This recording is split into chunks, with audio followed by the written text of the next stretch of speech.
Farmers today are facing rising costs, volatile markets, and extreme weather.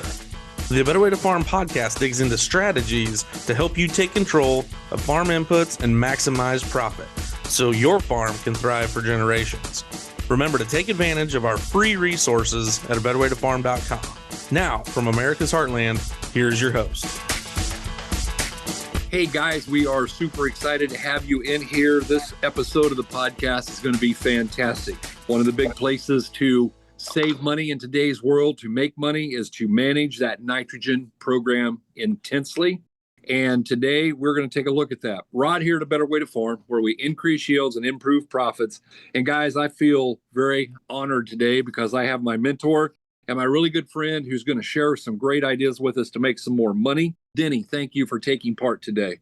Great to be on. I believe we're going to hit a topic that's been a favorite of mine for maybe going on 10 years, especially maybe even just a little longer since we started working with high yield in the national corn growers in the contest. And as you know, we've had many people over the years that have used system components, and they all do things a little different. Some focus on seed treatments and in-furrow, and others focus on foliar applications. And then there's some that really spend maybe more time on the nitrogen component.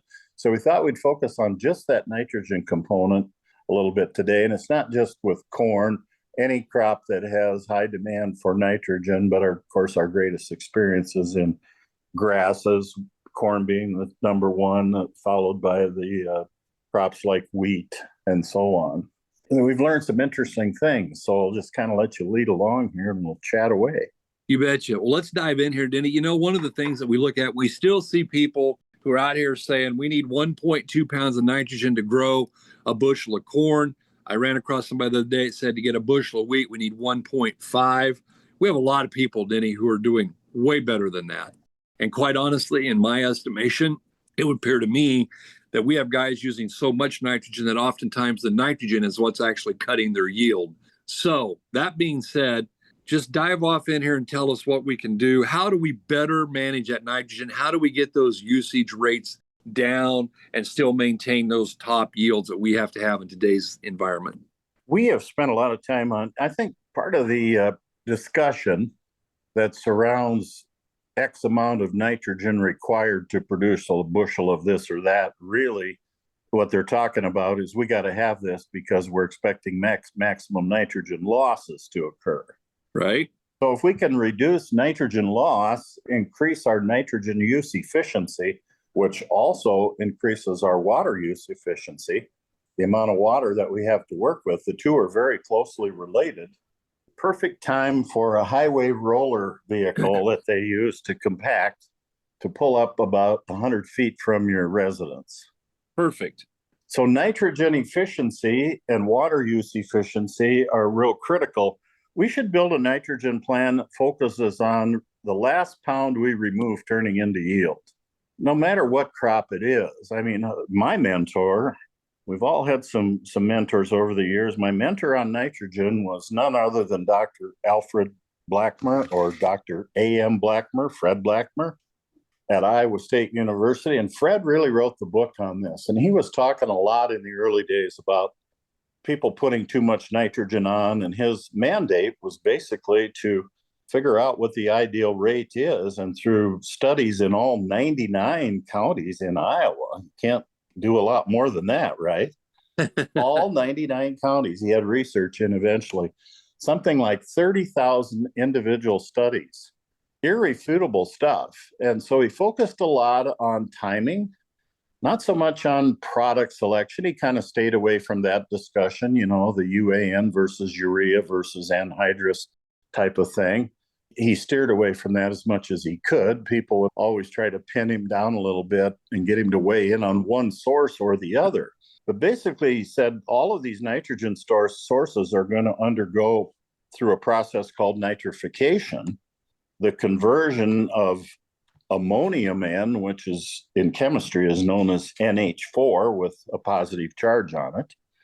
The conversion of that to nitrate, which is in chemistry is known as NO3 with a minus sign. So that means that nitrate is an anion. It's negatively charged. So is the soil. So nitrate is not held, it's easily lost. In fact, it's use it or lose it. So he spent a lot of time teaching us about the two forms of nitrogen that are plant available. We have a few people out here today on the internet are trying to make it sound like there's all these extra forms. They talk about amino acids and proteins. That's fine, but those are made of components, all of which contain a nitrogen and even magnesium. The mag is the center of chlorophyll, and there are 4 nitrogens surrounding that. So Blackmer said, let's work on keeping our nitrogen in the ammonium form as long as we can, slow down the nitrification process. He said, we don't want to stop it. We don't want it to cease, because if we were to completely stop nitrification through some method, we would shut down the entire soil system and the microbiology in doing so. And we don't want to do that. We just want to get in there. And these nitrifiers, or organisms that break nitrogen down rod, are really considered pests. I'm looking at the US EPA site on pesticide registration right now for nitrogen stabilizer products, what can be said and what can't be said. There are 2 compounds in the world as far as inhibitors that are classified as truly nitrogen stabilizers. That means it'll keep it in the ammonium form longer and not allow it to turn into nitrate as quickly. Those compounds are known as nitropyrin. The original brand name for that is N-Serve. We stay away from branding here as much as we can. Nitropyrin is a biocide. It basically kills off certain organisms, and by lowering their population, you really put a big hinder on their activity, and you keep the nitrogen stabilized in the ammonium form longer.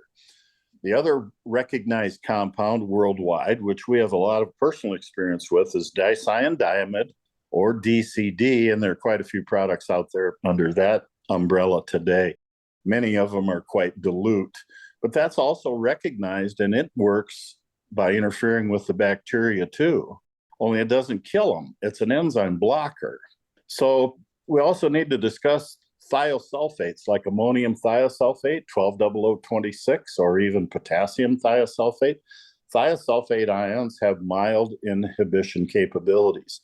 So why all of this discussion? Number one, to prevent losses. If we keep it in the ammonium form longer, it's positively charged, it'll stay attached to the soil colloid, it will not leach easily, and it won't denitrify or go back into the air easily either. And at the same time, here's the other thing that we're now starting to focus on, maybe even more than preventing nitrogen loss, and that's enhanced nitrogen nutrition.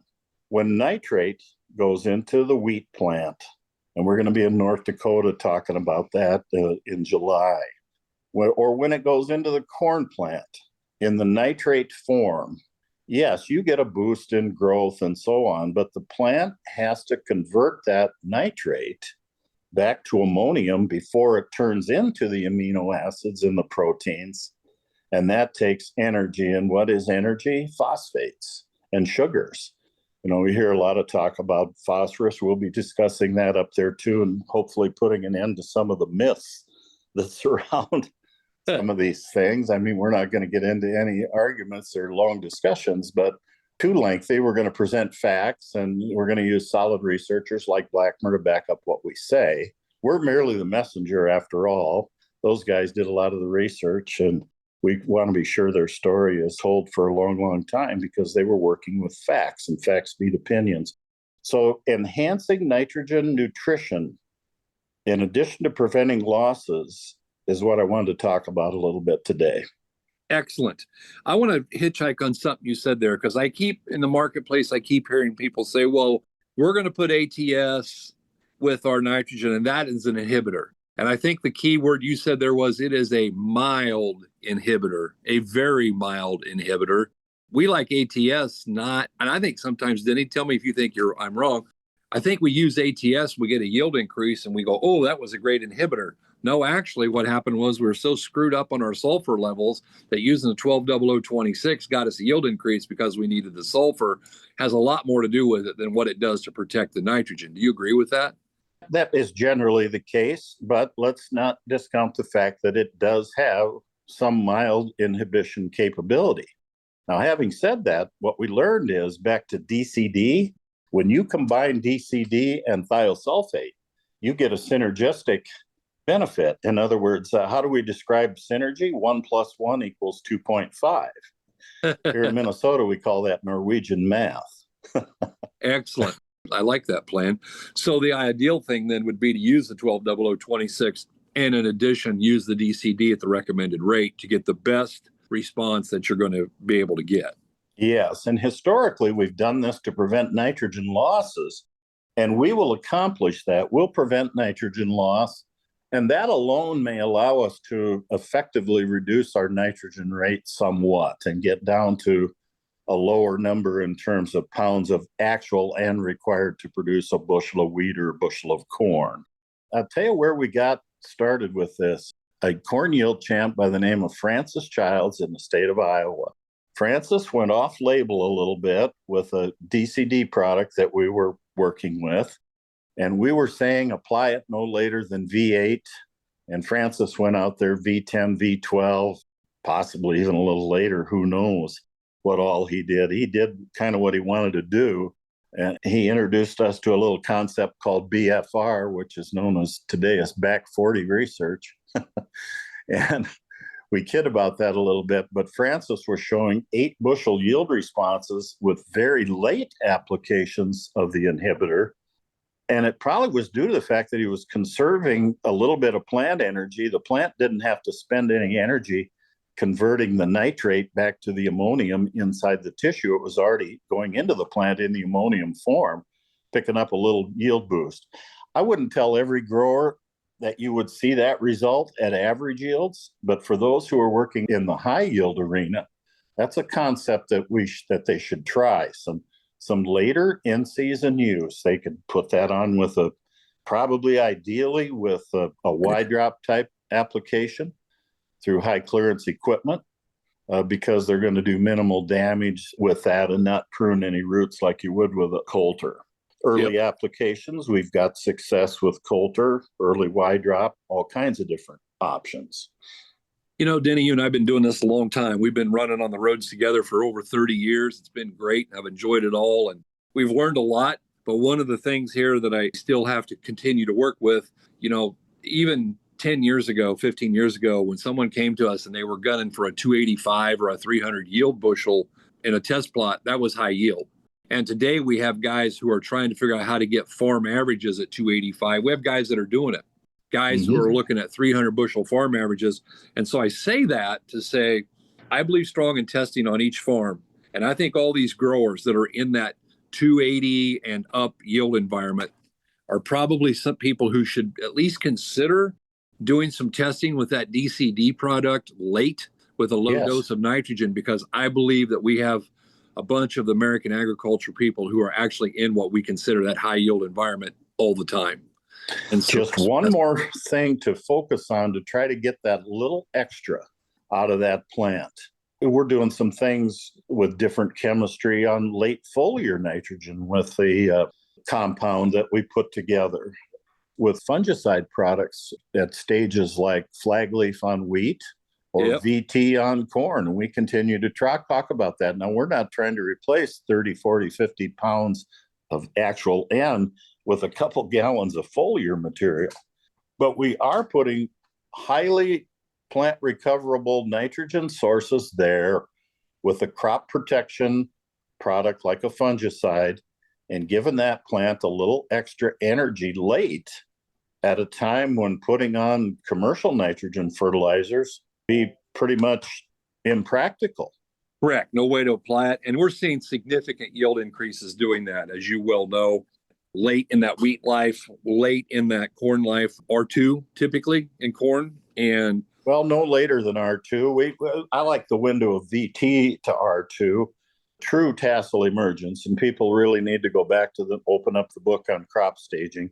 A lot of people, I know you work on it. I work on it. I can't remember everything I'm supposed to know. So I get my literature out. I open it up and say, I forgot about this. Maybe I need to remember that. I mean, with all these different stages, it's hard to remember everything you're supposed to know. So VT is when that tassel is fully emerged.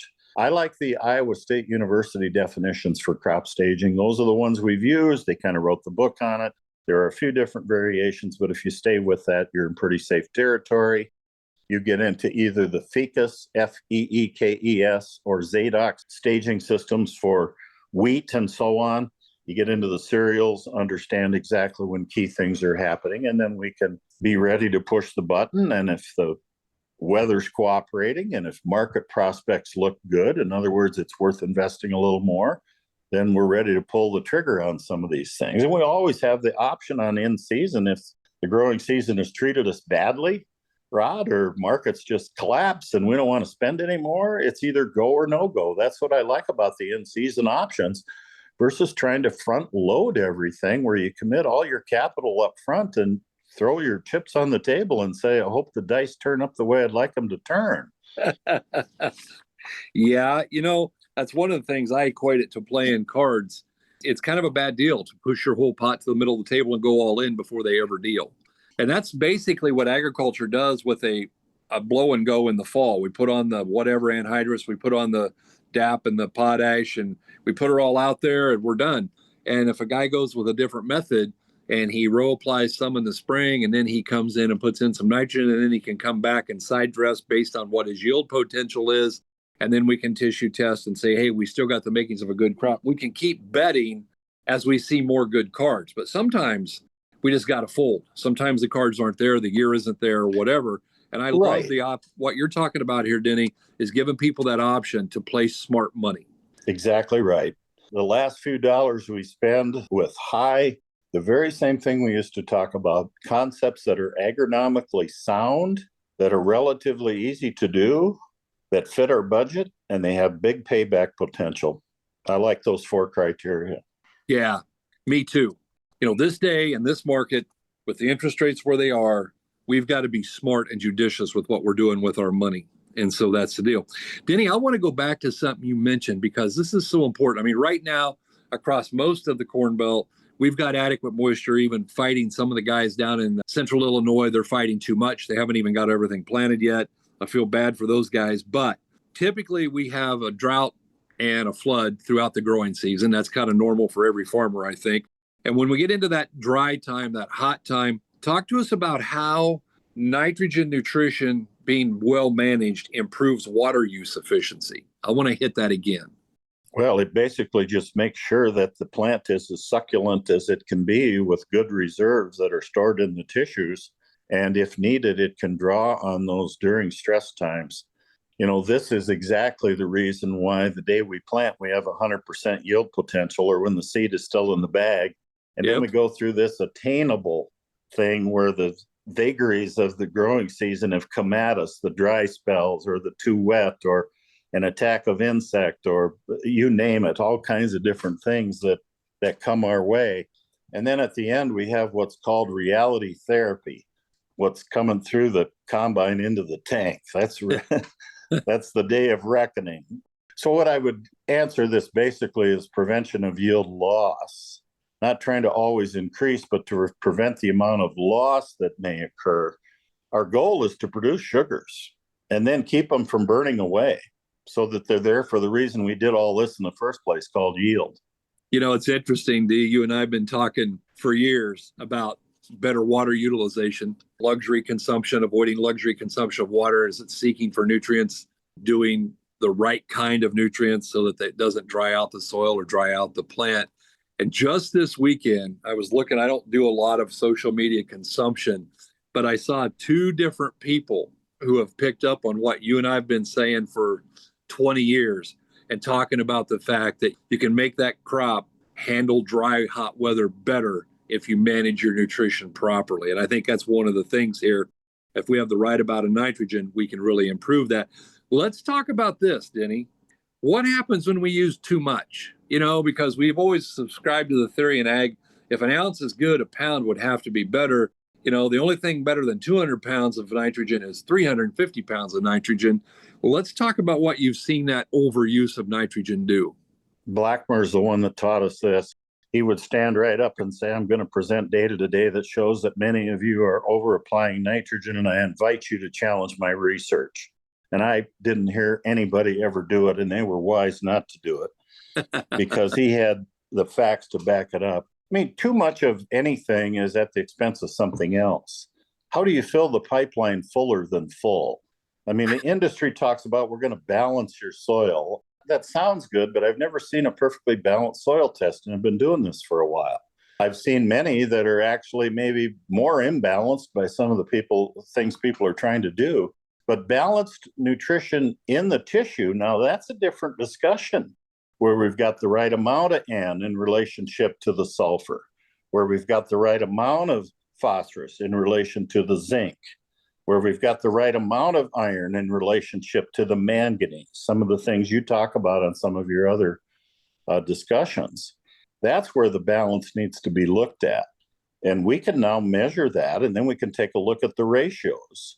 What happens if you use ether to start a diesel engine and then sit there and just keep pushing the button? It'll keep revving, won't it? Right up till the time you have a pile of iron to look at. I mean, there's all of these things need to be used with common sense. It's funny. I got a newsletter here from someone about 3 months ago, and on the front page, they were really pushing high nitrogen rates, really shoving, like maybe putting out 300 pounds up front. A lot of reasons that I don't want to do that. One has the CEC relationship.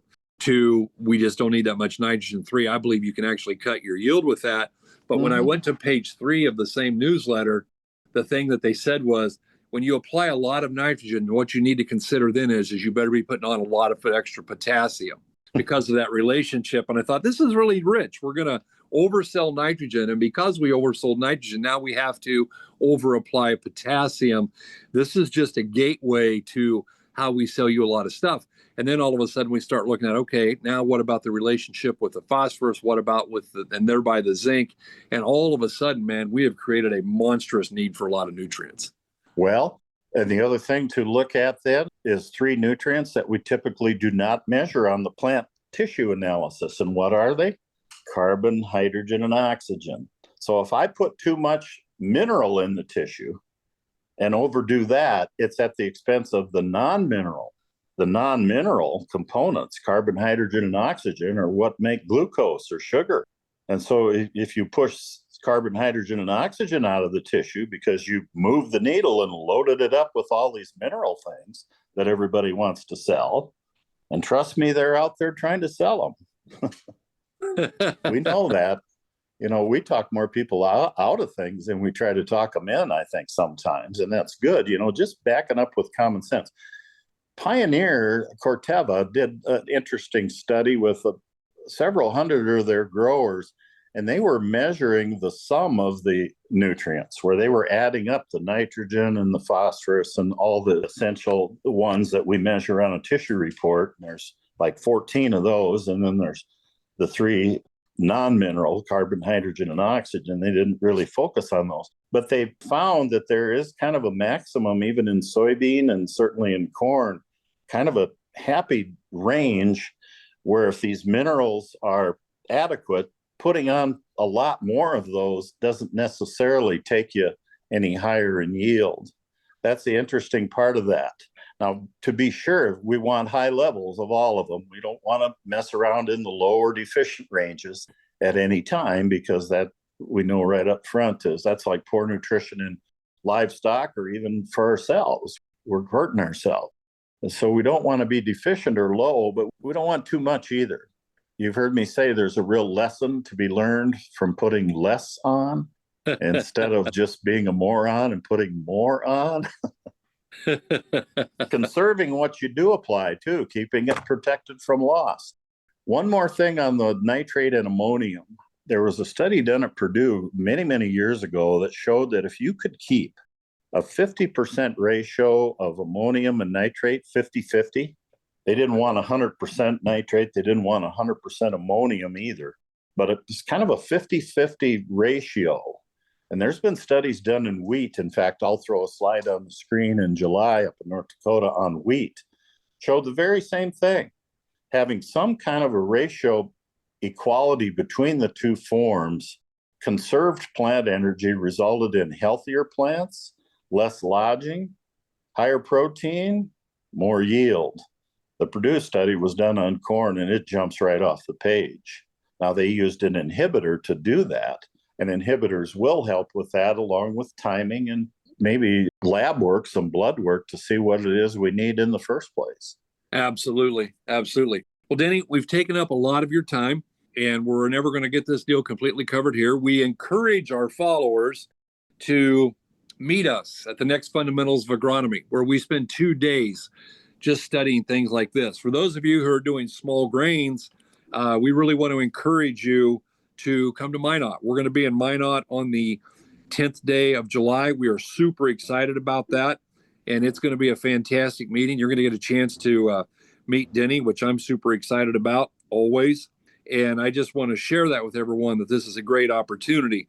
Denny, as we go to wrap up, do you have a closing thing you'd like to say about the idea of enhanced nitrogen nutrition? Well, I think that it's just the awareness, number one, that many people say, I've really never thought about this ratio of these two forms of N that are plant usable. Just sit back and start thinking about it, study a little bit more, come to some of these events and just learn about that. And we're not saying we're going to fix everything or, give you a handbook that's going to automatically let you rise and arrive in terms of plant performance. But understanding how things are used in plant tissue is important. Look how much time we've spent on that in livestock.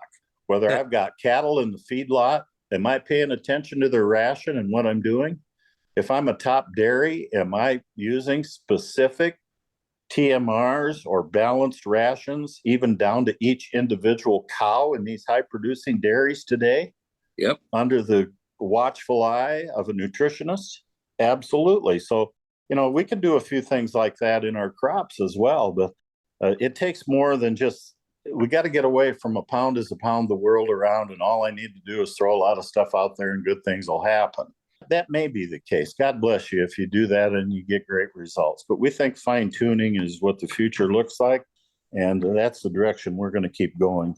We don't have all the answers. Every time we ask a question, we get more questions, but we are learning a lot more about what makes these plants tick. The genetics is there. Look at the horsepower in the bag or the box. My goodness. Oh my gosh. The breeders have done their job, haven't they? Let's help them out and put a little more on the bottom line in our operations. Absolutely. Well, Denny, thank you for your time. I appreciate it. Again, folks, I just want to share with you the Small Grain Oilseed Summit, where we're going to work on unlocking the potential of every acre. We look forward to seeing you in Minot. Reach out to Karen. You can send her a text at 641-919-5570. Thanks for tuning in today. We appreciate it, and we really do hope you're having a better day.